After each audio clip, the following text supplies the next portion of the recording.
and welcome to Nug and Cymek Review DC Comics, the New 52, where every week Nug and I review every single one of the new DC titles. I'm Andrew Cymek. And I'm Nug, and before we get started, we just found out that some books will be canceled by issue 8. Gone.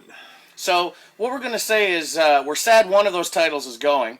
We're not really upset about the other ones. We're excited about a lot of the new ones coming in. I know Earth 2 and World's Finest and... Batman Inc. Batman Inc. he's excited about. We will discuss the demise of those comics as they are demising. But for now, we really look forward to the new comics coming out. But we've got a bunch of comics to talk about this week. And they're great books. Oh boy, let's get started. Here we go with Green Lantern Corps, a book that was real good to start, then kind of had a little middling kind of area. Yeah. Now it's picking up speed, and this has to be my favorite one of the bunch. It's 100% the best of the Green Lantern Corps run. And it centers around Guy Gardner the most, I think, in this And issue. rightly so. And he is such a badass in this book. And there's a concept that is introduced in the first 5 pages of this book that is at once familiar, but in a very fresh, yeah. And familiar in a way that makes you go, why the hell haven't they done this before? Of course, there's those dudes. Yeah, like that kind of thing. Yeah, we won't spoil it for you, but it's in the first 5 pages of this book. They introduce new characters to the Green Lantern Corps, and they're great. And their history is amazing. There's an appearance by Martian Manhunter. Because he showed up last issue. He's been appearing in a lot of books, and this is his second appearance in this run. And once again, he's amazing. There is one line before he leaves that he says... That just makes you go, what? And yeah. And I also enjoy that Martian Manhunter shows up and they're like, well, I don't like you. I don't get the real best easy feeling from you. And he goes, that's okay, you're not even going to remember I was here. It's just amazing. But that one line, it's a tease line. Oh, it's so good. But it's so good. Green Lantern Corps, 100% a pickup. Tomasi. Excellent. Great work. Just a great book. Up next, Thunder Agents. This is issue 3 of 6. Great miniseries. Yeah. The artwork's been very cool and a great group of characters. But I have to say, the pages. We talked about the physical pages of this book. It feels good. It feels important. It does. It seems like they're using a thicker cardstock for the pages. And it just, I don't know, the book actually feels good. And but going back to the actual story, Thunder Agents kind of came out of nowhere for me. I hadn't read anything before. Really enjoying the run. We focused quite a bit on No Man. On this particular issue, but everybody's had their little focus as this story's been going on. And I really enjoyed it. I don't know if it's as strong as last month's issue. I thought last month's issue was particularly strong. For sure. But this issue is very, very good. There's a huge tease at the end of this issue that I'm sure that if you're Thunder Agents fans, you'll appreciate it. We're very new, so it may have seemed a little too soon. They still at least let you know how important it is. Once again, another great book. Great art, great writing. Absolutely. Up next, Blue Beetle. Remember how we've been saying, oh, we wish Blue Beetle was as good as the Blue Beetle book we used to read? Yeah. That happened today.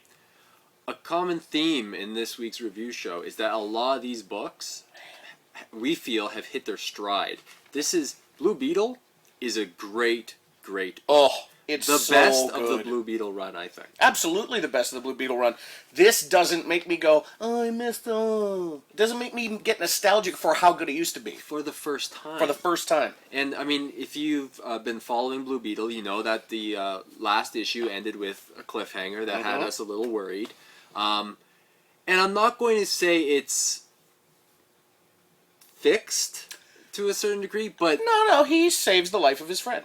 And there's great concepts, there's great ending, there's great story in the book. Everybody's revealed for who they are, basically, in the Blue Beetle family.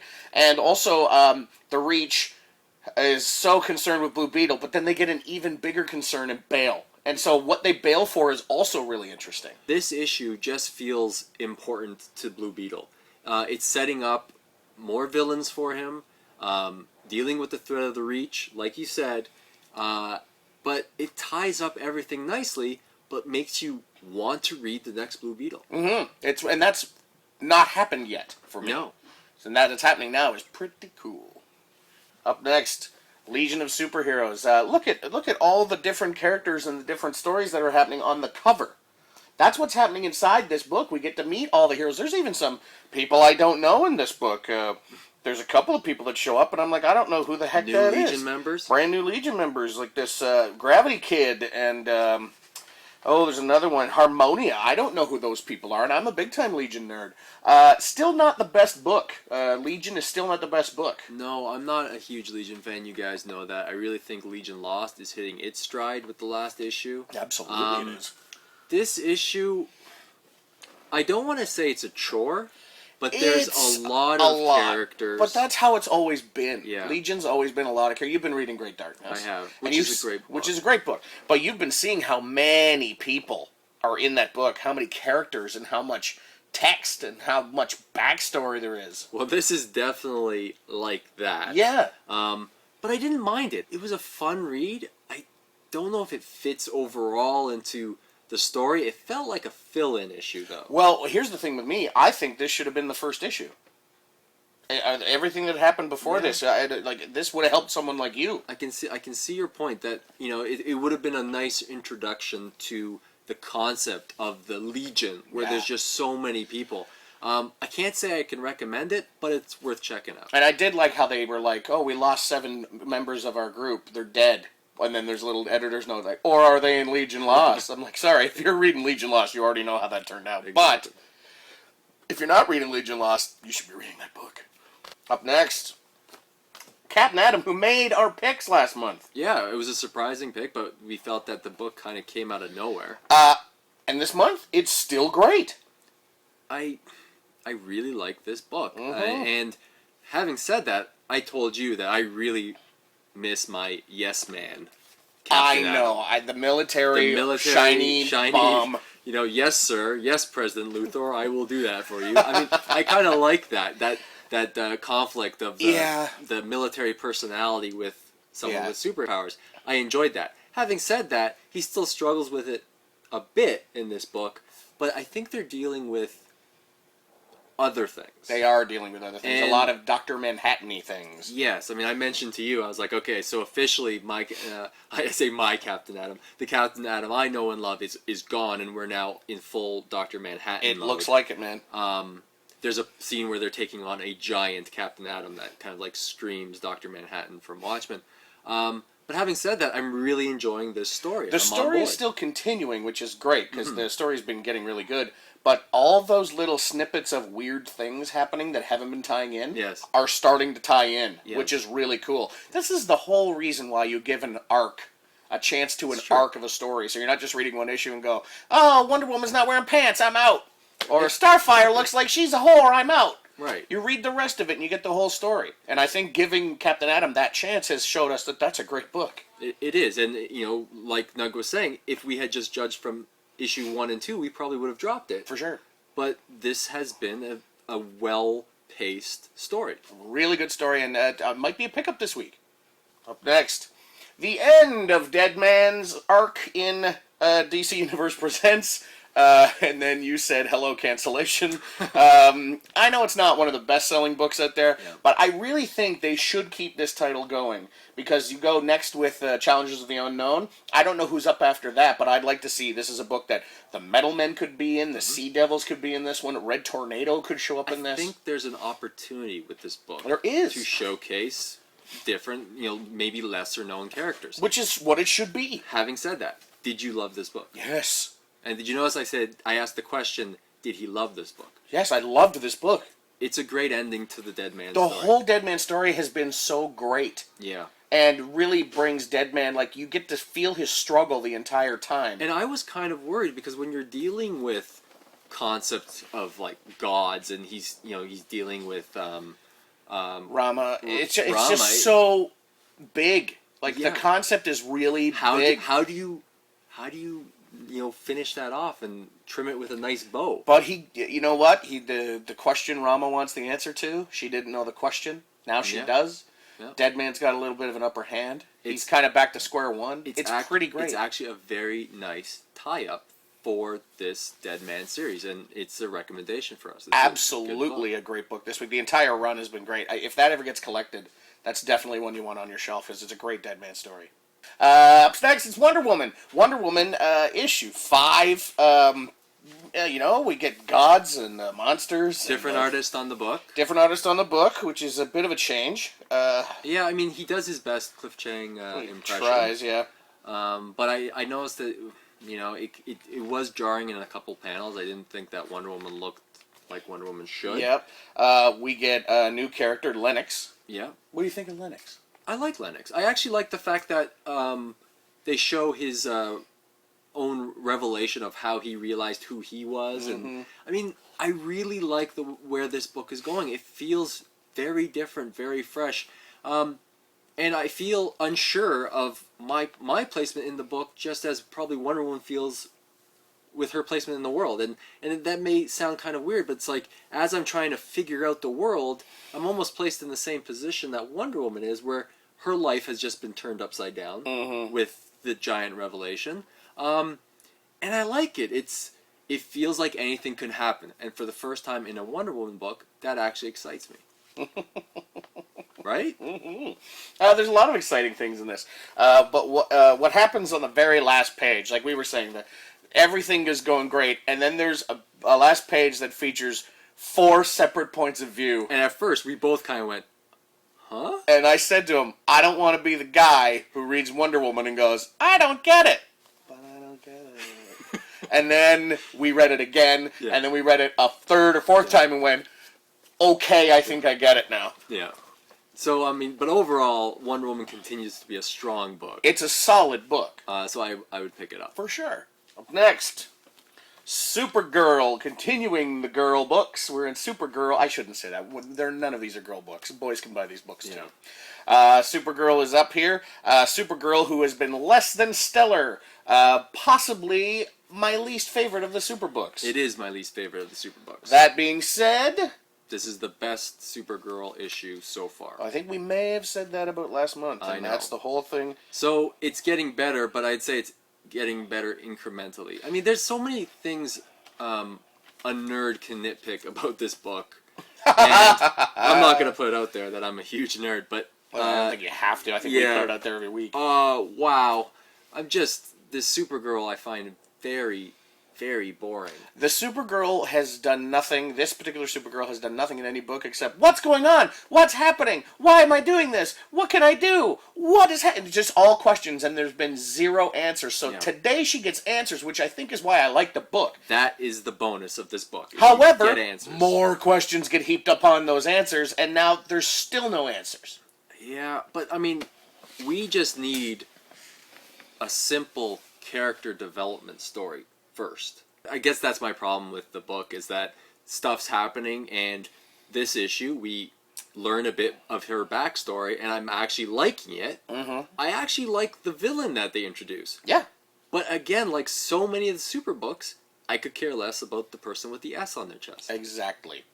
Here we go into Bat territory with Birds of Prey. Birds of Prey, which has been a very interesting book. I'm actually really liking it. Fun to read.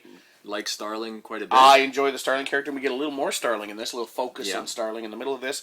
But having said that, this issue left me going, what? Yep. And maybe that's the point, because they can't remember the past couple hours, so they're trying to piece it together. Maybe they want us to also forget the past couple of pages. But they're using the format, like the comic book format, and playing with it in terms of placement of certain, you're kind of rifling through time. I just think it doesn't work. Yeah, I have a real hard time not following it, because I'm not dumb about this.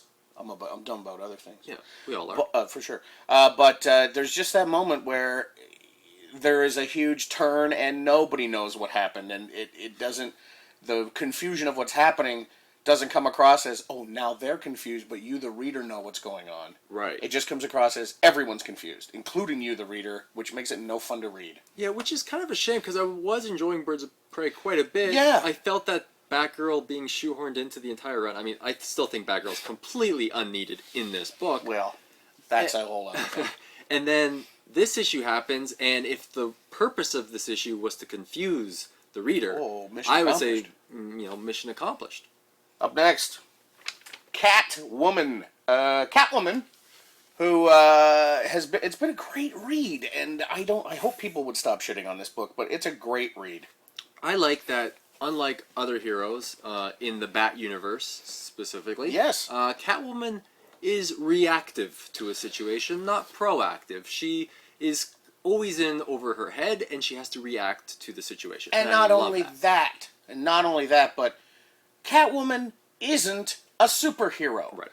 She's not a good person. She tries to be as good as she can, but she knows that she inherently sabotages herself. She walks that line. She does walk that line. She's not Batman. Yeah. She's the cat burglar that steals things. So she's someone who is a thief. Yeah. So when she takes stuff and then enjoys the spoils of her thievery, that's what Catwoman would do. Yes. She's a character that relishes in her villainy. But we're not talking about villainy like Ra's al Ghul, who wants to save the planet by destroying millions. She just wants to steal shiny things, hey man, and live well. And enjoy it. And she does. Great book. Nothing wrong with that. Winnick, once again, has a firm grasp on the fun of the Catwoman character. Yes. And makes the book a fun read. Up next, Red Hood and also the Outlaws. Yes. We found out last month, if you were with us here and on the internet, that apparently Scott Lobdell is turning all black people into monsters. A horror. It's here it is. So this continues where there is this Crux character who has just based his entire life on revenge for Coriander's spaceship landing on his parents. Yeah. And hey, that would happen. Somebody would be the only survivor. Aliens landed and killed my parents. I'd go nuts too. I don't know if I'd turn myself into a monster, regardless of what color I am. But here we are in the snow, and it looks like Corey's been depowered, and Roy saves the day. Yes. And then Jason fights a creepy crawly from the bad guys, the nameless or the unnamed the all cased or whatever they're called. You commented on our video saying that you guys loved the Red Hood as well, which felt great because we were like, hey, we're not the only ones out there, and I think that we have now a support group here. It's true. We have a little support group for those of you who love the Red Hood. Right. So this issue, once again, is great. There's some really great stuff with Roy and Jason. Yeah. And Corey, there's some interesting backstory about what separates her from other Tamarians, which is also nice. Every time I read that, I always read tamarind. Like, I always read the fruit. I don't know why. I don't know how it's pronounced. I've only seen it read. I'm now equating all orange-skinned women to fruit, and I want to apologize to the cast of Jersey Shore for that. But yeah, I mean, Red Hood and the Outlaws, it continues to be a fun book. It's I love this team up. And the team is great. I don't want to blow anything. I don't know any spoilers. I don't know what's going to happen. I can see Crux becoming part of the team. That would be interesting. That would be an interesting dynamic. I can see that happening. Yeah. But the dynamic between Corey and Roy is just great. And I love that Lobdell has a way of bringing the humanity out in these characters. I mean, these are definitely outlaws. They're not perfect people by any stretch of the imagination. And I think that's why I'm really enjoying both this book and the Catwoman book. So once again, Red Hood and the Outlaws is definitely a pickup for us. For sure. And up next, Nightwing. Nightwing, which continues this. He's still with the circus. Yeah. He's got a bat caboose where he keeps his bat things. Yeah. Sorry, I should say night caboose. And also in this book, there is a clear homage to Etrigan the Demon. Yes. But he's got a different name. Yeah. And he's a bad guy. And he's a rhyming demon, which just makes me think of Etrigan. And I know Etrigan's... And I know he's not the only demon. So this is... Hey, well, look, we're fighting with demons. There's plenty of demons. A little supernatural twist to this month's issue of Nightwing. And you know what? To be totally honest, I wasn't actually expecting that supernatural twist so quickly. It's a great Bat book. It's a lot of fun to read. I kind of like that Dick's emotions are being played with, you know, in the present and from the past. Like, he's got a lot of past history with this whole Haley Circus thing. Yeah. So it's a lot of fun to read that way. I just don't always enjoy here's somebody who's known for 20 years and suddenly they're the bad guy. Like, it just reeks of Next issue I'm going to introduce a brand new character you've never heard before, and then the strange threat comes to town. Yeah. Next review show, we're going to introduce a new host. Yeah. and then one of us will go missing. Who could have done it? George. All right, next up, Batman. Am I saying that right? Batman? Close enough. This book, always on the top of our list, because we love the friendly neighborhood Snyder Man and his writing. The artwork's great, the story's creepy, the owls are great, and we last left Batman stuck in a labyrinth, and this entire book takes place in the labyrinth, so much so, there are points when you're reading, then you have to read the book like this, then you have to read the book like this. It's a great take on comic convention. It's so fun! I've got a smile on my face because I think I said it before where Batman is in good hands here. It's a great team who gets the character, knows the little emotional nuances that make up the character, and the family around him. There's some great moments with the side characters, Damian, Nightwing. There's a lot, and even though they're relegated to single, maybe 2 panels, they're used in such a way that just makes the story feel like it's important. Not only that, but it's a threat. Like, we've felt the threat. Like we've always said, you can feel the threat of the owls in the book. Yeah. And the owls seem to be a threat to Gotham, but now you realize it's a threat to Batman. Yeah. Not just, it's like almost a threat to the idea of Batman. Like, you've protected the city and Gotham is yours. It's not. Gotham's ours. Screw you. Yeah. And I mean, I really love how Snyder's using that. It's almost like Batman's time on this earth and in Gotham is limited, and the Owl's reach kind of goes on forever, and has Owls come are on forever, before, and it will keep going. And it's that fear. I mean, it's a fear that strikes at the core of, I think, everyone, that our time here is short. Do you know that feeling you get when you hear? This is a long way to go, but you know that feeling you get when you hear a song. Yeah. And you're like, that song is so great. That's a song, I've never heard that song before. It's so good. I've never heard of that band before. Then you go do a little research on that band, and it turns out that band has 25 albums. And you feel like, what? Yeah. How have I missed this? That's the thing that Batman's dealing with now. Owls. Oh yeah, there's a gang of, no, not a gang. They've been here a long time. Oh no. Yeah. And I love the fact that he's picking apart Bruce's psyche and his confidence. What does Batman have most? His confidence to go into a situation and come out the victor. And bit by bit, especially in this issue, they're chipping away at that confidence, and they're taking Batman to his breaking point. And I frickin' love it. This is a great run by a great team, and I think with this issue, they've hit their stride, and I cannot wait. Batman #6. The thing I've been enjoying so much is that I don't read Batman books, and I'm really interested in this story. And it turns out they're going to have this story touch a lot of the other Bat books, and that makes me interested to actually read the other Bat books. But this book is definitely on my tops of the entire New 52, if not the best book. It's getting a non-Bat fan to care about Batman, and there is a moment here with Damian at the end that. Made me, there was some feeling in the You love belly. Damian. I'm just a big sissy. Andrew loved Damian. Great book. Pick it up. Stop that. All right, and now it's time for Red Tornado Watch. Once again, there is no Red Tornado in this week's comics. Not even in the new announced titles. They canceled 6 and made way for new ones. Still no Red Tornado. Did you see who was on the cover of Justice League #8? Green Arrow? Yeah. Did you see who's in World's Finest? Yes, I did. See, you get yours. Why can't I get mine? Power Girl. Red Tornado needs boobs. All right, so... Wouldn't hurt. Probably wouldn't hurt. No. Okay, so we got all these books, so every week... Yeah. What do we do with these books? We pick 6 because everyone else picks 5 or 10 or Yeah. some other number. But we really felt that this week a lot of the books hit their stride. You go ahead, young man. So first up, we have Wonder Woman number 5.